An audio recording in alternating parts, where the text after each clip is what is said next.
Thank you for joining For Our Special Kids, where we openly and honestly discuss the magic and the mess of raising a child with special needs. We are thrilled to have you here and hope this time provides you with some wonder and wisdom. I'm your host, Jennifer Lansing. Let's get started.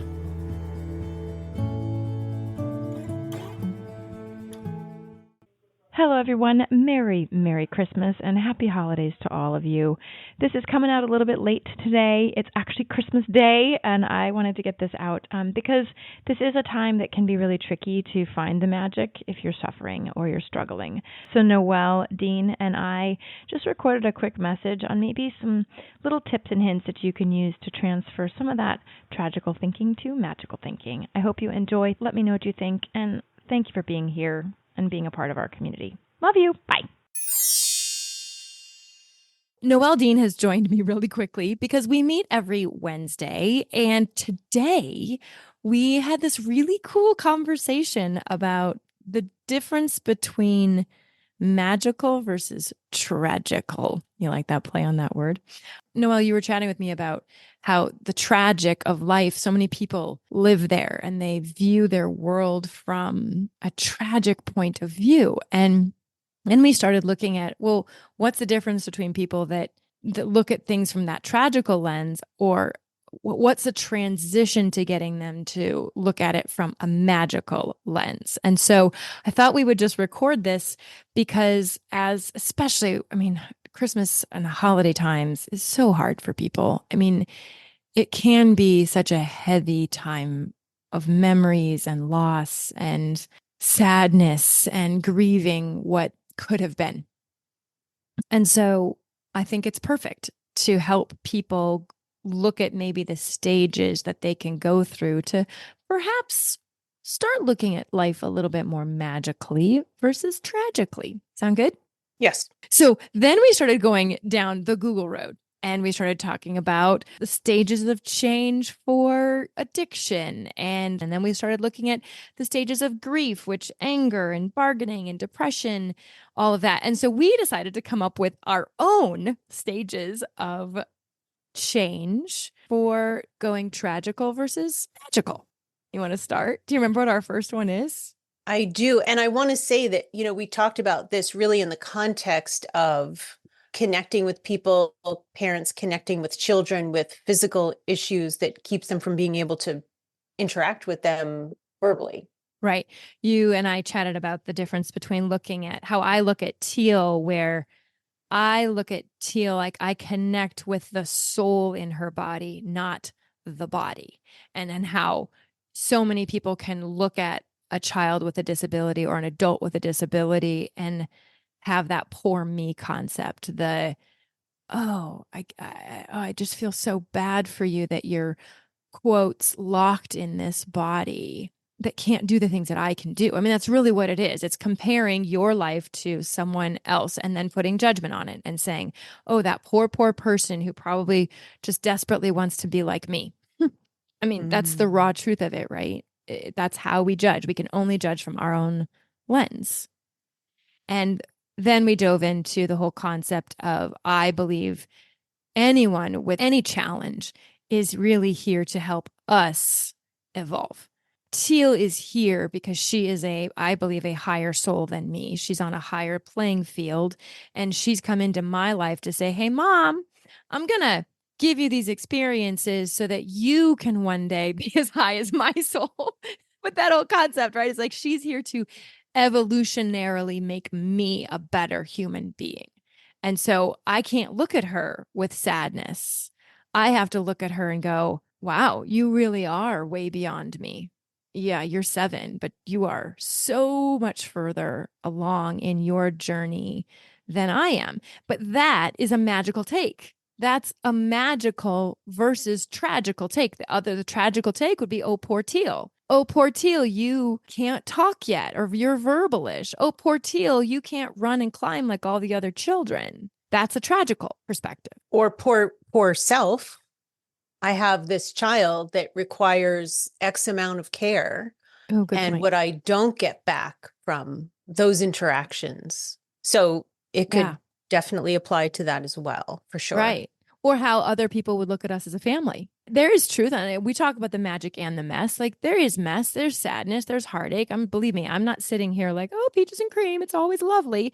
No, but I have to choose 40% of the time to be like, get over it, Jen. Come on. Like when I'm still feeding her breakfast or when I can't just say, put on your shoes. Let's get out the door, put on your shoes. I had a mom say that to me yesterday. She was like, no, Jen, it's different. I have 3 children, but I can say, hey, you guys, get to the front door, put on your shoes, get your coats on. We're getting out of here in 5 minutes. And I'm like, nobody has ever said that to me. No one has ever said, Mhm. Jen, you can't say that to your daughter yet. You can't just say, walk down the stairs and get your shoes on. We're leaving. And I was like, oh, so she's looking at it not Mhm. tragical from me either. She's saying, but I mean, I guess it's a little tragical. I'm totally blabbering on. Okay, let's get to tragical versus magical. The thought Actually, process. I feel like I need to ask you something first. Oh, okay. Why do you think this about Teal? Why do you think of her as being magical, here to teach you things, like being above you in that way? Yeah, because she is and she does. Okay. I mean, I guess it's the life that I have lived with her that I can't help but not. Total double negative there. No, it's okay. She just has so profoundly shifted everything that I see. Mhm. I mean, from the moment she was born, that does happen for everyone that has a child. There's that moment of, whoa, this child's magnificent. But I have just felt the presence of her being. Mhm. It's beyond a human form. It's just I can feel her and I know things from her. She teaches me. She makes me look at this world from a different lens. And that is a much more magical lens than I think I ever had before her. Gotcha. It was missing for me Yeah. where that mindset even like came from to No. help other people also see that's kind of the gap that we're looking to help other people traverse is from where I am. Because if it's an unfamiliar mindset, it's going to take something to try it on and even think about that. So that was Yeah. our first stage actually was Yes. denial. We could also call it oblivion, unconsciousness. Feelings of powerlessness. That first stage, we were talking about if the denial concept is that person that literally just says no. There's no other purpose for this child than just to be my child. And I am here to teach them how to live their life and hold their hand and do my bidding, I guess. Yeah, there's no other viewpoint available. Right. And we're not really here to address that person, I don't think. Yes, that person, if you are there, you're probably not even listening to this podcast because it's way too woo for you.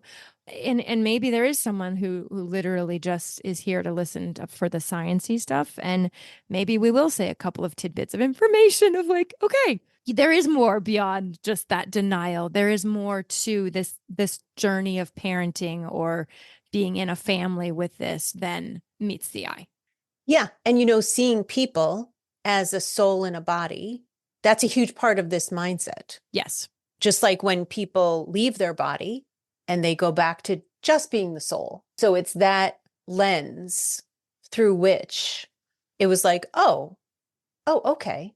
I can see Teal that way. Mm-hmm. From birth, even before you gave birth, I think you had experiences of connecting with her as a soul. Yes. So the seeds were planted early on for you to experience her that way. Yeah. But So when we man, say, do I wish I knew now what oh, oh gosh, I would have been such a different pregnant person. Or even before I conceived, like before she was put in me, she's an IVF baby. If I had had that wherewithal, oh gosh, oh, I should just have another kid to do that. I'm kidding, kidding. So next so, stage well, we talked is, about the resolution of that stage is awareness Mhm. and, or let's say, realizing this other mindset, being But conscious of it, being that there conscious. is some like whether like that brief little nudge, like an what? Uh? Did that just happen? That like it's that Yeah. little glimmer of it's the Mm. dewdrop, and you might see the littlest bittiest ripple, but there was something that dropped into the water that caused you to notice. You might not have even felt anything, but you noticed. Yes. And that could be something as simple as I wasn't sure which, and I remember you talking about this about a hat for teal. And you were Yeah. like, I don't know, but it's supposed to be this one. Yes. And then you saw that she put it on and she stopped crying. So it's like, oh, I that's a knew. How moment did of I know realization. that? Yes. That Yeah. that is the first moment that I realized Teal was sending me those little packets of information. That was the dewdrop, or that was the little drop. Like, what? Huh? Where did that come from? And yet it took another probably year before I actually connected that moment to when another energy worker said, "Yeah, she's telepathic." And I'm like, "What? My daughter's telepathic?" Because I wasn't hearing it. This woman named Brooke, she was hearing her talk to her. She's like, "Yeah, she's Mm. about 12." I think she was like 18 months at this point. She's like, "Yeah, in her voice, she's like 12 to me." But I hadn't heard her. And I thought that's what telepathy was. You had to hear someone's voice in your head, and that was telepathy. But that's not Love how it was that. for me. Right.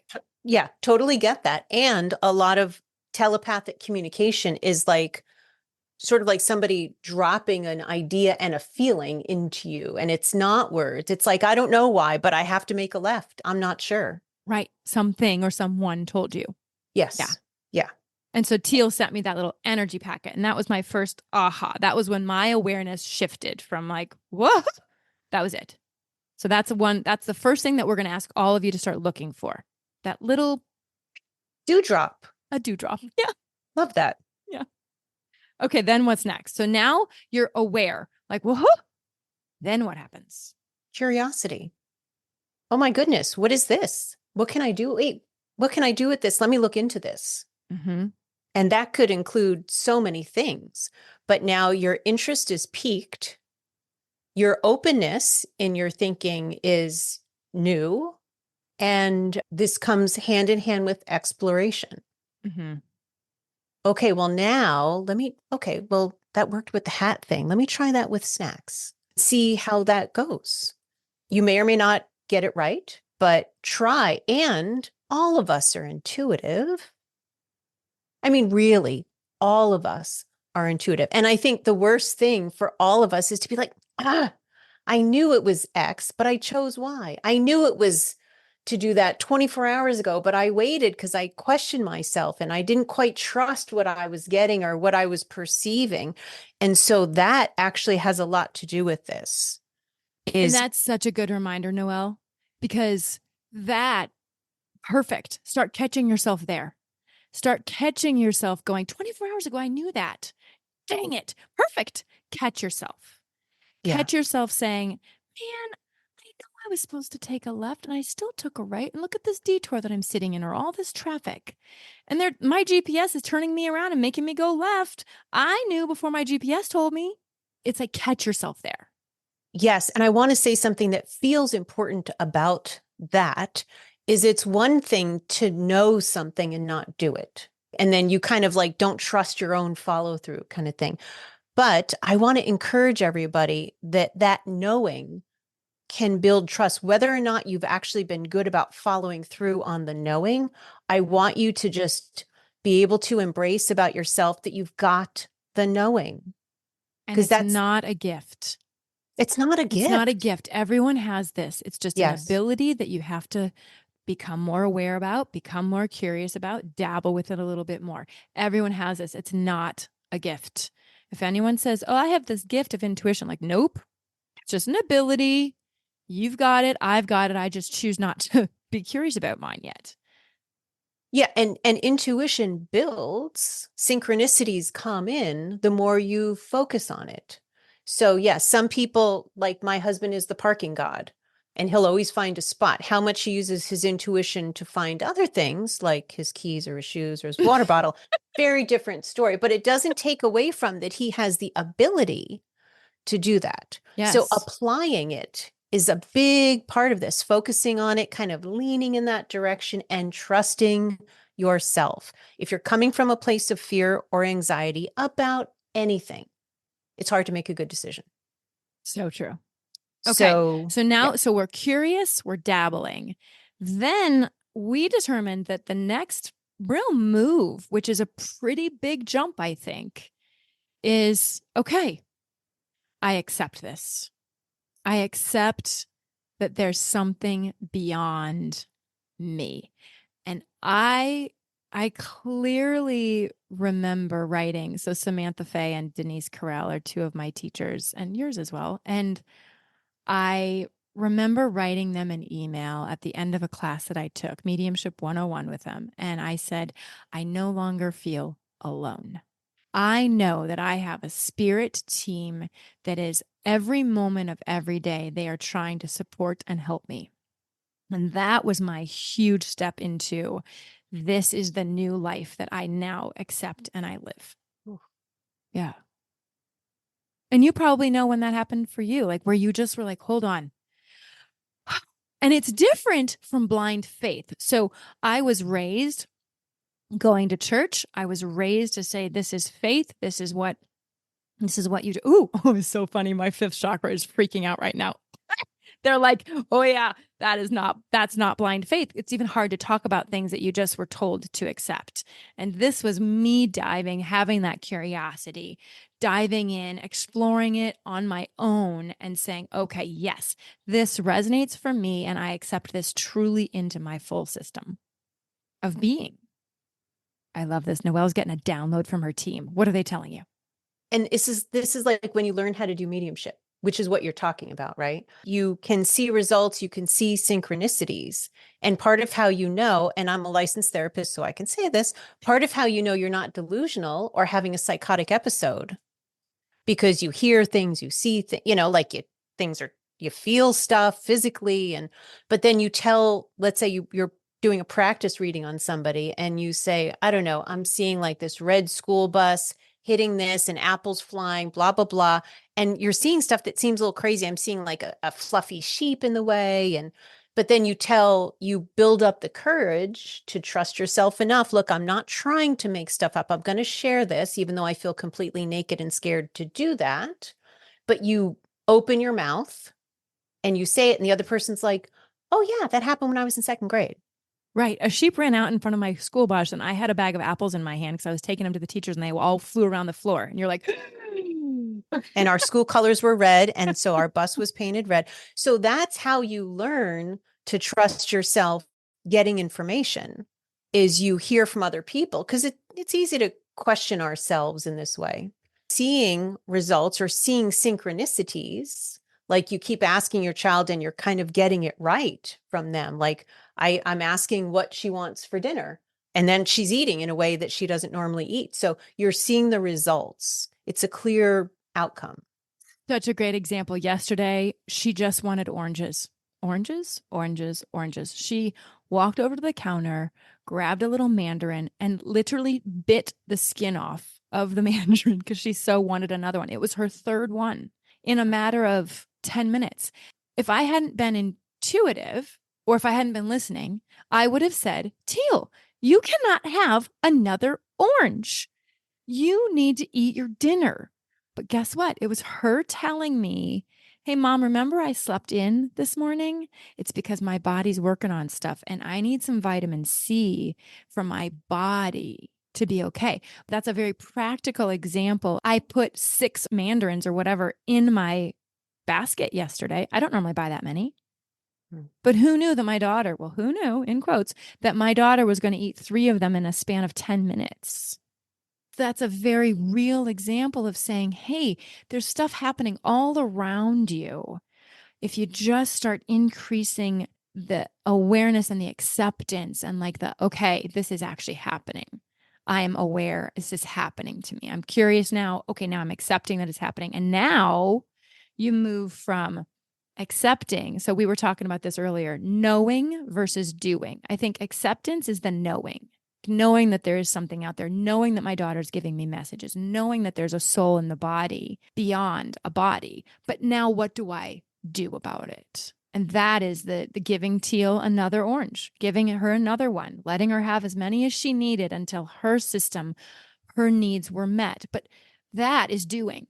Yeah. And there's something that feels about connection and or sometimes, and this is a bit of a therapy term with attachment theory called attunement, but I think that's every parent's goal is attunement with their child and being in the flow of things. Because yes, you could have said, you need protein, you need vegetables. I can't just give you mandarins, but you could feel like, wait a minute, this is more than just, and Teal, she doesn't know, it's not like you've got Snickers bars lining the counter and she just keeps pulling down the next one.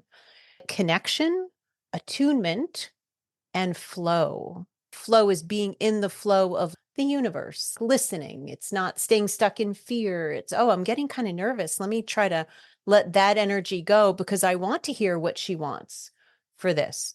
Finding ways to get more connected to yourself with a sense of peace so that that kind of information can come in and be accessible to you. I mean, how much more satisfying could your connection be with your child, regardless of anything ever coming out of their mouth, when you feel that connection and you can interact in that kind of way? I mean, that's beautiful, And magical. magical. It's magical. So this whole concept is you can choose to look at something from the lens of tragedy or tragicalness, Yeah. or you can choose to apply some of the things that we've just talked about to start seeing more magic, to start seeing the magical moments that are happening all around you. It's just how you look. If you're not looking for magical things, you won't see magical things. If you're living in the trenches of tragedy, you'll stay there. And a caveat, I know you mentioned this before we started recording, of we're not talking about someone who just lost their children in a car crash. I'm sorry. You got to go through the stages that you need to get through that tragedy. I'm not asking you to go from poop to hope or yeah, from shit to rosa. Like we're not asking you to do that. This is just helping you maybe in this moment as you're going into the holiday season and you're feeling heavy because you lost your dad, or you're feeling heavy because you can't be with your best friend or your mom, or so what do you know? Go through this list of, all right, I am aware that there is something beyond me. I'm going to be curious. Wonder what my mom's thinking right now as she's in her home in Florida.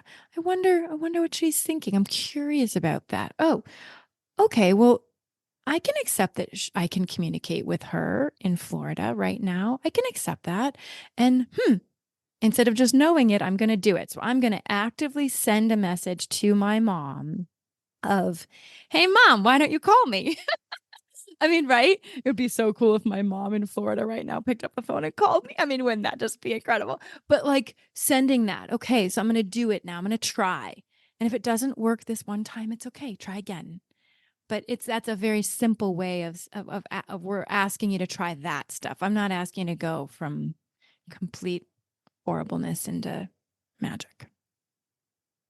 Yeah, it's not about being in denial about the impact on your life and your mental health and your sense of well-being when something that feels very tragic and is objectively Right. happens. And I think the order kind of changed a little bit as you just described it. It was denial into awareness and then acceptance and then exploration and then attunement and flow. Whether it's your father who passed and you're looking to be more connected, or your child who's verbalish, maybe it's a tool to a more satisfying relationship with anybody that you can't sit down next to and talk with. Anybody, Anybody. anybody. Thanks, Noelle, for this for tragic to magic, magically versus tragically conversation. Hopefully, people got a little nugget there, and I'm sorry if I did wonk up those steps, but whatever works best for you. But maybe these will just give you some guidelines to start looking differently at the world around you. Yeah. So, whatever you do, do it with love for yourself and your family. We're sending you love. We're wishing you the best for your holidays Yeah. and take good care of yourself. Take good care of yourself. Thanks for listening. Bye. Bye. Thank you so much for joining us today. I hope you found one or two meaningful nuggets of information to make your day better. If you think there's value in what we do, please take a moment to tell another friend, family member, or a caregiver. We'd love to hear from you at forourspecialkids@gmail.com. You can send in a question, a comment, a topic that you'd like to learn more about, or if you'd like us to highlight a certain person, please send that information to us. It makes our show so much better and so much more valuable for you. Our Facebook and Instagram handle is For Our Special Kids. And finally, remember to witness the wonder and the wisdom within yourself and others. Until next time.